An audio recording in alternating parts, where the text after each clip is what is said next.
Please subscribe to our channel and press the bell icon for latest updates.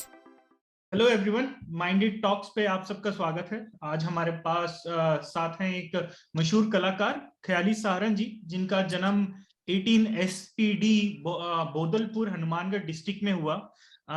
उनके father Daulat Ram ji सहारन, उन्होंने गंगानगर में sugar mill के अंदर एक वॉचमैन से अपनी जर्नी स्टार्ट करी थी करके, और वहां से वो बॉलीवुड में Singh is king, Bombay to Goa movies तक गए। उन्होंने कई सारे कॉमेडी शोज के अंदर भी पार्टिसिपेट किया, जैसे great Indian laughter challenge, comedy circus, comedy का किंग चैलेंज, और उसमें विनर भी रहे। उनकी शख्सियत आज राजस्थान, हरियाणा और पंजाब के अंदर बहुत ही बुलंद है। Welcome to minded talk to sir. आपसे ये पूछना चाहूंगा सर, आपकी जर्नी हनुमानगढ़ से बॉलीवुड की कैसी रही, कितनी दुरुस्त रही करके, और कैसे आपको इंस्पिरेशन मिली इस चीज को? सर, जैसा कि आपने बताया, मेरे गांव का नाम 18 SPD है, जो तहसील पीलीभंगा, जिला हनुमानगढ़ में है। और वहाँ गांव में 5वीं तक का स्कूल था, तो मुझे स्कूल में पढ़ाई का कम शौक था और कल्चरल प्रोग्रामों का ज्यादा शौक था। तो मेरा डांस, म्यूजिक, एक्टिंग, कुछ न कुछ हर सैटरडे बाल सभा में हीरो में ही होता था। तो उसके बाद मेरे गांव से 6 किलोमीटर दूर दूसरा गांव है बड़ोपल, जहाँ 6वीं से 10वीं तक का स्कूल था। तो वहां भी हम पैदल ही जाते थे, साइकिल की व्यवस्था भी नहीं थी और बस की व्यवस्था भी सुबह नहीं थी। आते हुए 12 बजे बस आती थी वहां से।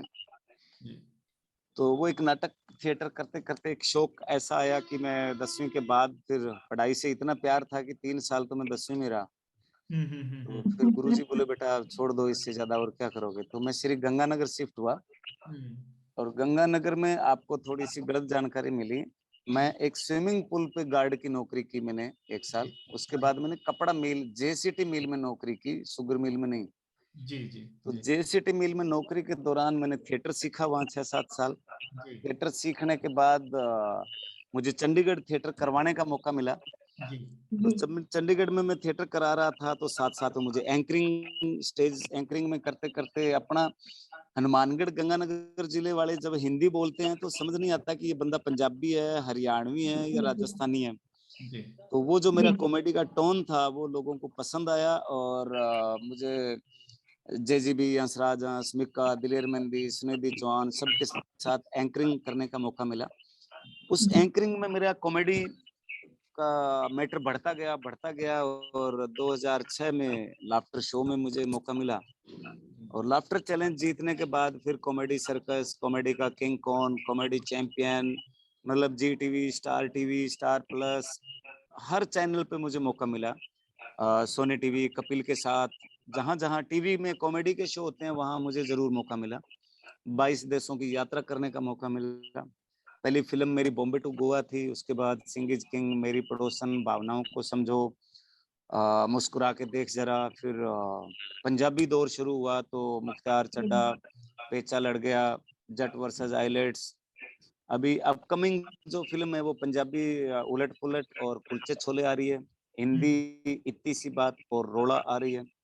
इसी दौरान मैं एज ए मोटिवेटर काम करता हूं। तो जो OTS में, ऑफिसर ट्रेनिंग सेंटर में, RS, IS, IPS एकेडमी की जो क्लासें होती है वहां में स्ट्रेस मैनेजमेंट की क्लासें लेता हूं, यूनिवर्सिटी में, एयरफोर्स में, नेवी, आर्मी।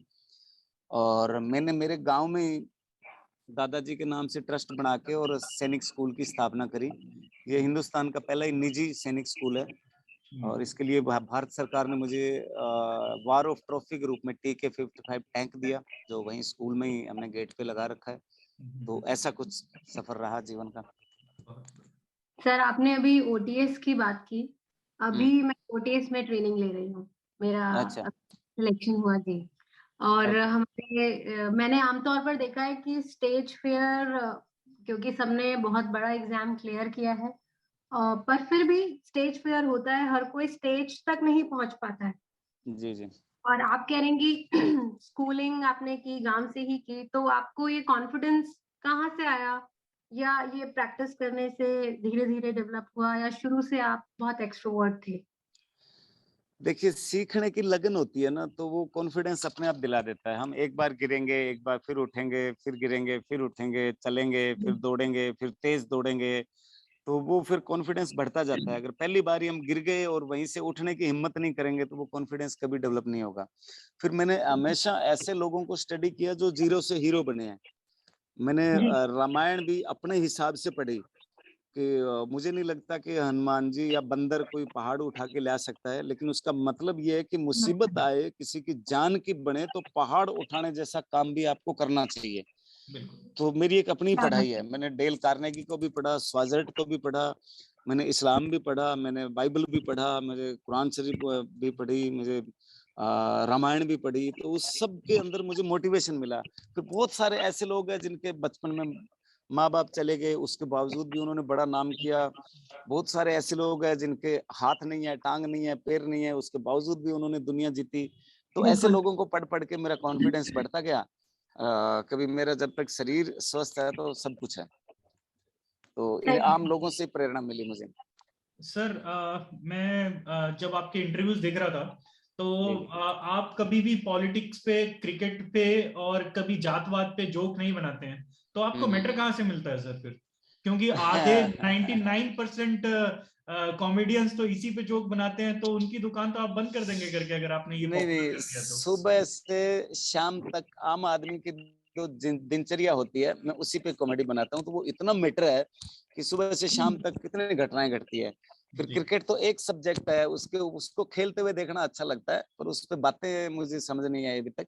आज रही बात राजनीति की, तो हिंदुस्तान में 2 कौड़ी की राजनीति, मेरा करोड़ों का चुटकुला, कौन माथापच्ची करे राजनीति पे। और जाति धर्म ये मुझे बिल्कुल सब्जेक्ट ही अच्छा नहीं लगा सर। हमारी इंसानियत जाति है, इससे बड़ा, इंसानियत से बड़ी कोई जाति नहीं होती, इंसानियत से बड़ा कोई धर्म नहीं होता।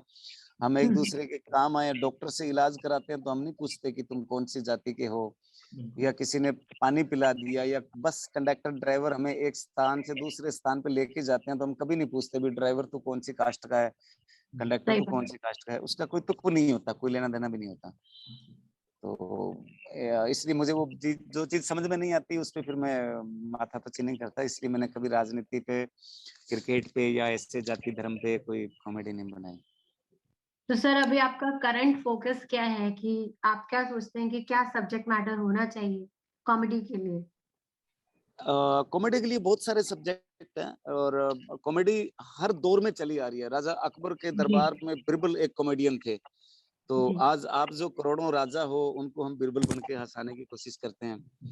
तो कॉमेडी का दौर कभी खत्म नहीं हुआ, हर दौर में आया, रूप बदल बदल के आया। कभी शक्ति कपूर कादर खान की जोड़ी हिट हुई, तो कभी हीरो में गोविंदा अक्षय कुमार हिट हुए। तो कॉमेडी हमेशा चलती रहेगी, और कॉमेडी का तड़का हर जगह, जागरण हो, फैशन शो हो, कव्वाली गजल का शो हो, सिंगिंग का शो हो, तो वो एक हर जगह जरूरत भी होती है, अच्छा भी लगता है। तो बहुत सारे सब्जेक्ट है बनाने के लिए। जी। तो सर आपको स्कूल एजुकेशन में मैंने कहीं पढ़ा कि आपके गांव में स्कूल नहीं था, तो आपने एक स्कूल में इन्वेस्ट किया। वो आप खुद रन करते हैं? जी, वो मेरे दादाजी के नाम से ट्रस्ट है, Chaudhary Rawtaram charitable trust. India का पहला ही निजी सैनिक स्कूल है। मेरा ये मन था कि स्कूल बहुत है दुनिया में, ऐसा स्कूल हो जहाँ बच्चे की ट्रेनिंग हो 6ठी क्लास से। वो बोलना, खेलना, डांस, म्यूजिक, एक्टिंग, उसका व्यवहार, उसका मोटिवेशन उसको मिले इतना। अब हमारे वहाँ आईएएस आईपीएस आते हैं क्लास लेने, एयरफोर्स आर्मी से भी मोटिवेशन क्लास लेने आते हैं। तो वो एक उन बच्चों के लिए नई चीज हो गई। तो ऐसा मैं चाह रहा था कि हमें क ख ग घ ABCD कोई हमने पढ़ाई समझ लिया। हम अगर आपकी एक्सपीरियंस से प्रेरणा लेके और हम कोई डीजे बनना चाहते हैं या पत्रकार बनना चाहते हैं, तो काम सीखते हैं, वो भी एक पढ़ाई होती है। तो सर कॉमेडी की भी क्या ट्रेनिंग होती है, या ये एक इनबॉर्न स्किल होती है? नहीं, कॉमेडी का ऐसा कोई ट्रेनिंग नहीं है। कुछ लोगों का स्वभाव होता है कॉमेडी का। एक ही बात होती है, जो जब बाबा जी बोलते हैं तो प्रवचन बन जाता है, जब नेताजी बोलते हैं तो भाषण बन जाता है, जब हम बोलते हैं तो कॉमेडी बन जाती है। बात वही होती है। लेकिन कुछ लोगों का स्वभाव ऐसा होता है कि बात को जब प्रेजेंट करते हैं, उनकी बात की टोन ऐसी होती है कि हम राजस्थानी लोग पानी नहीं बोलते, हम हिंदी में दिल्ली जाके भी बोलेंगे भाई साहब थोड़ा पानी पिलाना, तो वो पानी शब्द ऐसा है कि हंसी आ जाएगी, लोगों को पता भी लग जाएगा कि ये राजस्थान का है। तो वो टोन ऐसी होती है, वो उनकी एक तरह से स्वभाव कह सकते हो आप, हर चीज को फनी तरीके से प्रेजेंट करना। तो सर आपका कोई प्रोजेक्ट है जिसमें आप राजस्थानी में क्या उसको राजस्थानी को आगे बढ़ाना चाहते हैं, क्योंकि वो लैंग्वेज ही है, ऑब्वियसली बोली है। जी अब जी, मेरा यूट्यूब पे चैनल है ख्याली कॉमेडियन के नाम से, फेसबुक पे भी ख्याली कॉमेडियन के नाम से है, और बहुत अच्छा लोग उसको प्यार करते हैं। लगभग 2-3 मिलियन व्यू डेली आते हैं। बिल्कुल तो सर। उसमें मैं राजस्थानी कॉमेडी ही करता हूँ, और उसके पीछे मकसद यही था कि हम राजस्थानी भाषा को प्रमोट करें और राजस्थानी भाषा को मान्यता मिले।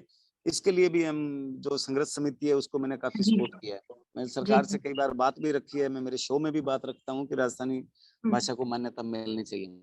सर, ये मेरा पर्सनल क्वेश्चन है, आप मुझे बता सकते हैं कि क्यों इतना डिले है, क्यों हमें मान्यता नहीं मिल पा रही है, जबकि it's a very flourished language. देखिए, आपको अगर कोई छोटी सी जमीन कन्वर्जन करवानी है ना, हाँ जी। या कोई गांव है जो गैर आबादी में बसा हुआ है, सरकारी जमीन पे बसा हुआ है, उसको आबादी में कन्वर्जन कराना है, बिल्कुल। तो उसमें सरकार सोचेगी कि कन्वर्जन होते ही इनको लाइट देना पड़ेगा, बिजली, पानी, सड़क, स्कूल, जोहड़, सारी व्यवस्था देनी पड़ेगी। इसलिए वो कन्वर्जन में देरी करते हैं, लटकाते हैं आगे, उसको ध्यान नहीं देते उस पे। तो राजस्थानी भाषा को मान्यता मिलते ही सबसे पहले जितने स्कूल है वहां पे जी राजस्थानी टीचर लगाने पड़ेंगे। जी तो आप देखो कि कितने लाख लोगों को भर्ती करके, और उनको कहाँ से तनख्वाह आएगी, कहाँ से उनका पैसा आएगा, ये सब चीजें ध्यान रखना पड़ेगा। फिर जितने भी हमारे राजस्थान में बोर्ड लगे हैं, आप पंजाब से एंटर हो जाओ, हरियाणा से एंटर हो जाओ, यूपी से एंटर हो, गुजरात से एंटर हो, तो वो सब हिंदी में या इंग्लिश में है। वो बिल्कुल। सब लिखाई फिर राजस्थानी में हो जाएगी। राजस्थानी भाषा ऑफिशियली में भी चाल चलन राजस्थानी और पत्रावली, तो वो इतना लंबा चौड़ा टेढ़ा काम है कि उसको लागू करना या उसको संभाल पाना सरकार की भी मजबूरियां हैं, सरकार के लिए भी बहुत मुश्किल काम है। और राजस्थान सरकार ने इसका पूरा ड्राफ्ट बना के सेंटर सरकार को भेजा भी है मंजूरी के लिए, तो अभी सेंटर सरकार की मोहर लगी नहीं है उस पर। आप हमें आपके मुंबई की जर्नी के बारे में हमें कुछ बताएं। मुंबई में मैं 2006 में पहुंचा था, लाफ्टर जी शो के दौरान, और उसके बाद वहाँ घर ले लिया, वहाँ रहना शुरू किया। तो मुझे सभी कलाकारों से मिलने का मौका मिला, बड़े जी गीतकार, संगीतकार, कहानीकार, और बड़ा अच्छा भी लगा। और उसमें खासियत ये थी कि मुंबईया लोकल लोग कम थे। अच्छा। जो हिंदुस्तान के अपने क्षेत्र में मास्टर है वही वहां पहुंचता है, चाहे लकड़ी का कारीगर है, चाहे कैमरे का कारीगर है, चाहे डिजाइनिंग का कारीगर है, जो अपनी लाइन का मास्टर है बहुत बड़ा, जी वही वहां पहुंचता है। तो सब मास्टर बॉम्बे में इकट्ठे हुए हैं, सब लोग बाहर से आए हुए थे, चाहे डायरेक्टर है, चाहे प्रोड्यूसर है, चाहे हीरो है, हीरोइन है, चाहे उनके ड्रेस डिजाइनर है। तो वो एक हब ऐसा बन गया कि जहाँ पूरे वर्ल्ड से लोग अपनी अपनी कला लेके वहाँ इकट्ठे होते हैं। तो उन सब तरह तरह के कलाकारों से मुझे मिलने का मौका मिला, सलमान खान, शाहरुख खान, अमिताभ बच्चन, अक्षय कुमार, बहुत लोगों के साथ काम करने का मौका मिला। टीवी इंडस्ट्री क्या है, कैसे चलती है, फिल्में कैसे बनती है, कैसे बिकती है, कैसे रिलीज होती है, उनका रेवेन्यू कैसे आता है, मैंने पूरी मार्केटिंग की, पूरी स्टडी की। और बहुत अच्छा लगा। फास्ट स्पीड में कैसे काम करना है, और काम करते करते बीच में टाइम निकाल के कैसे लाइफ को एंजॉय करना है। तो ये सब चीजें मुंबई का ही एक्सपीरियंस मिला मुझे। मैं भी हनुमानगढ़ से हूँ सर, और जी मैं ये पूछना चाहता था कि सर, जब आप पहली बार बॉम्बे गए, तब आपने इतनी बड़ी बड़ी पर्सनैलिटीज के साथ इकट्ठे काम किया करके, तो कुछ एक इंफीरियरिटी कॉम्प्लेक्स आता है, जैसे क्योंकि हम बचपन से तो छोटे शहर में रहे, छोटे गांव में रहे, और फिर बॉम्बे में जाके फिर सीधे इतने बड़े लोगों के साथ जिनको हमने बचपन से टीवी में देखा करके, तो एक इंफीरियरिटी कॉम्प्लेक्स आता है। तो वो चीज आपने कैसे हैंडल करी, और वो चीज कैसे हैंडल करनी चाहिए बाकी लोगों को भी सर? सर, आर्टिस्ट वैसे बेशर्म सा होता है थोड़ा, जी सर। और मैं ज्यादा ही बेशर्म हूँ। तो मैं इस तरह की मैंने टेंशन कभी ली नहीं। मैं अक्षय कुमार के साथ पहली फिल्म सिंह इज किंग थी, तो वो मेरे पास ही आया, बोले यार सब फोटो खिंचा रहे हैं, धक्का मुक्की कर रहे हैं, तू क्यों नहीं कर रहा? मैं कहती मैं ये आप साथ में काम करना है तो क्या फोटो, क्या धक्का मुक्की, आराम से काम करेंगे साथ में। तो मैंने किसी को ज्यादा ये चीज, मेरी एक्साइटमेंट हावी नहीं होने दी। हो सर, मैं मिलने आया हूँ था आपसे, और बड़ा बड़ा अच्छा लगा, ये वो ठीक है, वो भी कलाकार, हम भी कलाकार हैं, वो बड़े हैं, हम छोटे हैं, वो ज्यादा पैसे लेते हैं, हम कम पैसे लेते हैं, लेकिन उनके बिना हम नहीं चल सकते, हमारे बिना वो नहीं चल सकते। अगर चाहे कितना ही बड़ा हीरो हो, घर में नौकर का रोल है, तो वो नौकर का रोल के लिए बंदा तो चाहिएगा ही चाहिएगा। बिल्कुल तो बिल्कुल। ऐसा रहा, मुझे ज्यादा कोई एक्साइटमेंट नहीं हुई कि मैं कोई बड़े आर्टिस्ट से मिल रहा हूँ और बड़ी बात हो रही है। और सर मैं ये भी जानना चाहता था कि सर जो आपका एक हार्ड पार्ट रहा था जब मैं देख रहा था आपके इंटरव्यूज, आपने बोला था कि 45 दिन आप रेलवे स्टेशन पे सोए जब आपकी जॉब चली गई थी, और दूसरी जॉब लग रही थी करके 45 दिन आप सोए रेलवे स्टेशन पे करके। तो वो पीरियड आपने अपने आप को कैसे हैंडल किया? और आपसे ये भी जानना चाहूंगा करके कि हर एक इंसान की लाइफ के अंदर सैड पार्ट आता है, उसके अंदर वो कॉमेडी ढूंढ के अपने आप को इंस्पायर कैसे करे? सर मेरी जॉब गई नहीं थी, मैं स्विमिंग पूल पे गार्ड की नौकरी करता था। वहां से मैं कपड़ा मिल में लग गया था जी। तो कपड़ा मिल में लगा तो मेरी ट्रेनिंग हुई 45 दिन। तो जहां मैं स्विमिंग पूल पे रहता था वो मुझे क्यों रखेंगे, मैं काम कहीं और कर रहा हूँ। बिल्कुल। तो उन्होंने कहा जी चलो। तो मैं फिर स्टेशन पे रहा, कभी पार्क में रहा, कभी धर्मशाला में रहा, कभी गुरुद्वारा में रहा। मुझे इस बात की खुशी ज्यादा थी कि 45 दिन बाद जब मेरी ट्रेनिंग पूरी हो जाएगी तो मैं 3,000 रुपए महीने का एक अच्छा कर्मचारी बन जाऊंगा। मुझे वो टारगेट दिख रहा था। मैं स्टेशन पे सो रहा हूँ या हो रहा हूँ उसके मुझे कभी नर्वसनेस नहीं हुई, लेकिन मैं उस चीज को बताता भी बड़े अच्छे तरीके से हूँ कि मैं स्टेशन में सोता था तो ये समझ के सोता था कि स्टेशन मेरे बाप का है, जहां मर्जी बिस्तरा लगा के सो जाता था। जब कई बार रात को पुलिस वाले आते थे, निकाल देते थे बाहर, तो मैं सोचता चलो छोड़ो यार, अपने कौन सा बाप का है। दूसरा, मैं कभी वहाँ हिंदी का अखबार बिछा के नहीं सोया भाई। जब नीचे सोना है, अखबार बिछा के सोना है तो कम से कम इंग्लिश का तो बिछाएं। तो times of India, Indian express, Hindustan times, the Tribune, the Hindus, बड़े बड़े अखबार बिछा के सोता था मैं। तो मुझे नीचे सोने का गम नहीं था। और फिर सैटरडे को मेरा रंगीन बिस्तरा, मेरे राइट में बिपाशा बसु की फोटो छपी हुई, मेरे लेफ्ट में प्रियंका चोपड़ा की। मैं कभी प्रियंका की तरफ अंगड़ाई ले रहा हूँ, कभी बिपाशा की तरफ अंगड़ाई ले रहा हूँ। तो मुझे वो दुख टेंशन बिल्कुल नहीं हुआ कि मैं स्टेशन पे सो रहा हूँ। मुझे उल्टा खुशी थी यार, ये देखो बड़ी बड़ी हीरोइनें, इंग्लिश न्यूज़पेपर, और मैं ऊपर पंखा चल रहा है सरकारी। तो उसको भी मैंने आनंद लिया और मैं यही मोटिवेट करता हूँ कि हर पल को आप एंजॉय करो हमेशा। सर जो आपका 13 महीने का पीरियड था जब आपके हाथ में चोट लग गई थी और वो बार बार सर्जरीज हो रही होंगी, दर्द हो रहा होगा, आप हॉस्पिटल में होंगे, वो पीरियड संभालना अपने आप को बहुत मुश्किल, और उसके बाद ओवरकम करना और भी ज्यादा मुश्किल। और आजकल तो जनता सिर्फ छोटे छोटे गम से ही अपनी लाइफ की होप छोड़ देती है और सुसाइड वगैरह कर लेती है सर। तो मतलब आपने कैसे उम्मीद बनाई करके और कैसे सब कुछ किया सर? सर ऐसा है, मैंने अभी बताया ना कि टेंशनों को ज्यादा हावी ना होने दें तो ही आदमी क्रिएटिव रहता है, तो ही आदमी उसको कॉन्फिडेंस, उसका लेवल बढ़ता जाता है। तो मेरे ये हाथ पूरा 13 जगह से टूट गया था। जी सर। और 13 महीने ही एडमिट रहा, 8 ऑपरेशन हुए।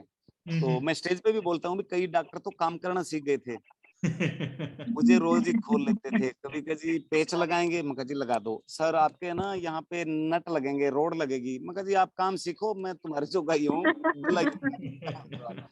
मैंने उस दौरान, जब मेरे पास दवाई के पैसे भी नहीं थे, हॉस्पिटल में था, 13 महीने का लंबा ट्रीटमेंट, तो अपने आप को समझाया कि आए रखिए जाए रखिए, जो मन में है वो गाए रखिए, टूटा है हाथ तो क्या हुआ ख्याली, कहीं ना कहीं फंसाए रखिए। तो जब भी टेंशन आए, टेंशन का दौर आए, तो अपने काम की स्पीड को आप बढ़ाइए। कि मैं जिसे ओढ़ता बिछाता हूँ वो गजल आपको सुनाता हूँ, ये जिंदगी ट्रेन सी गुजरती है, मैं पुल सा थरथराता हूँ, जब से उखड़ गया एक बाजू मेरा मैं और ज्यादा वजन उठाता हूँ। जब से उखड़ गया बाजू मेरा और ज्यादा वजन उठाता हूँ। सर आपके तो गांव में पापा मम्मी ने फिल्म इंडस्ट्री के बारे में या इसके बारे में, बाकी सब चीजों के बारे में उनको ज्यादा पता नहीं होगा, तो उन्होंने स्टार्टिंग में आपको डिमोटिवेट किया होगा कि ये तू क्या कर रहा है, या गांव वालों ने बोला होगा ये तू क्या कर रहा है, मत कर करके अपना जिंदगी खराब कर लेगा करके, तो आपने उस चीज को ओवरकम करके भी अपने रास्ते बनाए करके, ये चीज बहुत ही इंपॉर्टेंट है करके सर, इस पे दृष्टि डालेंगे सर? सर ये तो बिल्कुल सही है। आप कोई भी काम करते हैं ना, सिर्फ मैं नहीं, कोई भी काम करते हैं, उसमें जो रुकावटें आती है वो परमात्मा खुद पैदा करता है। वो आपका इंटरव्यू ले रहा है, वो आपकी औकात देख रहा है कि ये पंगा लिया ये कर सकता है या नहीं कर सकता। आगे जाके फेल हो, इससे अच्छा इसकी ट्रेनिंग अभी हो जाए। पहला टेस्ट, दूसरा टेस्ट, अर्धवार्षिक परीक्षा, वार्षिक परीक्षा, फिर अब सप्लीमेंट्री आती है, कप्लीमेंट्री आती है, ग्रेस लगती है, फर्स्ट डिवीजन आती है, वो बाद की बात है। जी सर। तो ऐसा ही मेरे साथ भी हुआ। मैं जाट परिवार से बिलोंग करता हूँ, चौधरी हूँ, तो घर पे मेरे ये चीज अलाउ नहीं थी कि हमारा बेटा नाटक करे या गाने बजाने का काम करे। पर मुझे वो अच्छा लगता था, तो मैंने घर छोड़ के भाग गया था मैं 93 में। और उसके बाद जब मैं नाटक करता था, मेरी अखबार में कोई न्यूज फोटो आती थी, तो मेरे साथी मजदूर थे सारे, तो वो एक दूसरे को बोलते थे कि अरे देखो देखो ख्याली जी आए हैं, ये इसका अखबार में फोटो आया है भाई, इसका फोटो खिंचा लो, फोटो खिंचा लो, ये कल बॉम्बे चला जाएगा, ये आएगा नहीं दोबारा यहाँ पे। तो ऐसे टोंट मारते थे, तो मैं चुपचाप सुन लेता था, मेरे पास कोई इलाज नहीं था। जिस दिन मैं लाफ्टर चैंपियन बन गया, उस दिन उनका जवाब मिल गया। सर आपकी लाइफ जर्नी में मेरे को 2-3 लोगों का बहुत ही ज्यादा योगदान दिखा, जिसमें से एक अनिल चौधरी जी हैं और एक रोहित बत्रा जी हैं। उनके बारे में बताएंगे सर, और कौन कौन जने जो कि आपकी लाइफ के अंदर बहुत ही ज्यादा प्रभाव रखते हैं? सर अनिल जी, जब मैं गंगानगर कपड़ा मिल में नौकरी करता था, तो वो वहाँ स्टूडेंट थे, तो हमारा मिलना जुलना रहता था। उसके बाद रोहित बत्रा का बहुत ज्यादा सपोर्ट रहा। थिएटर, वो अमेरिका से गंगानगर शिफ्ट हुए थे, तो वहां पे वो अमेरिका में थिएटर करते थे। उनके फादर साहब एक्सपायर हो गए, तो वो गंगानगर शिफ्ट हो गए। कुदरती मेरी मुलाकात हुई, तो मैंने उनसे थिएटर सीखा। वही हमें बीकानेर लेके गए पहली बार, वो हमें जयपुर जवाहर कला केंद्र लेके गए पहली बार। चंडीगढ़ भी मुझे वही लेके गए, सृष्टि सेंटर फॉर आर्ट्स में। तो एक्टिंग में, थिएटर में रोहित जी का बहुत बड़ा हाथ रहा, मुझे सिखाने में, बताने में। चंडीगढ़ जाने के बाद मुझे और भी बहुत सारे ऐसे ऑफिसर्स मिले, जिनसे मुझे पढ़ने का, सीखने का मौका मिला, और उनकी बातें सुन सुन के, समझ समझ के मैं धीरे धीरे आगे बढ़ता गया। सर मैंने आपसे बात करके आज बहुत कुछ सीखा। सबसे पहली चीज तो सीखी, be confident at every point. आपका जब हाथ टूका तो भी आप कॉन्फिडेंट थे, आपका जब रेलवे स्टेशन पे रखने तो भी एक एटीट्यूड था। और आपसे मेरे को एक चीज और सीखने की मिली करके कि कंटिन्यूस लर्निंग। आपने बताया करके कि आपने बाइबल भी पढ़ी, कुरान भी पढ़ी, आपने बाकी सारी किताबें भी पढ़ी, तो आप हमेशा एक सीखने के दौरान में रहे करके कि सीखते रहे, कंटिन्यूस लर्निंग रही। और उस जॉब करते टाइम भी, एक सिक्योरिटी गार्ड की जॉब करते टाइम भी एक सपना बड़ा देखना बहुत इंपॉर्टेंट है। ये चीज लाखों जनों को इंस्पायर करती है करके कि वो जना ये नहीं है कि उसकी लाइफ ऐसी पैदा हुए हैं करके तो यही जीतेंगे। एक सपना बड़ा भी देख सकते हैं आपको इंस्पायर समझ के। और आदित्य, एक बात और, जो जितनी ऊंचाइयों पर होता है वो उतना ही हम्बल हो जाता है। बिल्कुल। और दूसरी चीज मैंने ये भी नोटिस की कि सर भी बहुत ज्यादा भगवान में विश्वास करते हैं, एक सुपीरियर पावर में विश्वास करते हैं। और यही समझते हैं हम लोग कि ये हमने नहीं है, हमें किसी सुपर पावर ने या परमात्मा ने दिया है। जी। और एक और चीज जो लगी करके कि आपके टारगेट को हमेशा फोकस रखा सर आपने, सारे टाइम करके कि ये मेरा टारगेट है और उसी को फोकस रखा करके। सर आपका कोई यूथ के लिए मैसेज, और उन लाखों लोगों के लिए जो आपको चाहते हैं दिल से, उनके लिए क्या मैसेज रहेगा करके, यूथ के लिए क्या मैसेज रहेगा सर? सर यूथ के लिए भी और सभी के लिए भी, हमारे एक यहाँ बड़ी तकड़ी गलतफहमी है कि हम सिर्फ कह गए ABCD को पढ़ाई मानते हैं। जी बिल्कुल। कोई अगर लड़का वेल्डिंग का काम सीख के वो वेल्डर बनना चाहता है, तो उसको हम पढ़ाई नहीं मानते। कोई स्टूडियो का काम सीख के फोटोग्राफर बनना चाहता है, तो उसको हम पढ़ाई नहीं मानते। तो हर जगह पढ़ाई है, आप सीखते रहिए हर चीज को। जिस दिन सीखना पढ़ना छोड़ देते हैं, उस दिन लाइफ बंद हो जाती है एक तरह से। तो अभी जैसे हम पिछले साल में मेरे गांव आया लॉकडाउन में, सैनिक स्कूल में ही रहा 1 साल। तो यूट्यूब, फेसबुक मेरे लिए बिल्कुल नया था, मैं कभी सोशल मीडिया पर नहीं आया था। तो मैंने मेरे बच्चों के साथ बैठ के वो सारी चीजें मैंने सीखी कि यूट्यूब पे वीडियो कैसे बनता है, कैसे हम उसको चढ़ाएं, फिर हम उसको वायरल कैसे करें, फेसबुक के लिए हम कैसे इसको करें। हमारे पास कंटेंट, स्टोरी बहुत अच्छा होना चाहिए, लोग अपने आप देखेंगे, उसके बावजूद भी लोगों तक भेजना है। तो वो मैंने एक नई चीज सीखी, तो मेरा फेसबुक और यूट्यूब पे भी बहुत अच्छा नाम हो गया, बहुत अच्छा एक सोशल मीडिया पे मेरा प्लेटफॉर्म शुरू हो गया। तो अब कल को हो सकता है इसकी जगह कोई नई चीज आ जाए, उसके लिए उसको मुझे फिर सीखना पड़ेगा, फिर उसके लिए करना पड़ेगा। तो वो सीखते रहें, करते रहें तो जिंदगी आसान भी हो जाती है, इजी भी लगती है, उसमें मजा भी आता है। और दुख दिक्कतों को संभालने में, याद करने में, टाइम पे काम करने में, टारगेट पूरा करने में आदमी इतना बिजी हो जाता है कि टेंशन, दुख, ये सब भूल जाता है इंसान। Thank you sir, thank you so much sir, आपने अपने बिजी शेड्यूल में हमें टाइम दिया सर।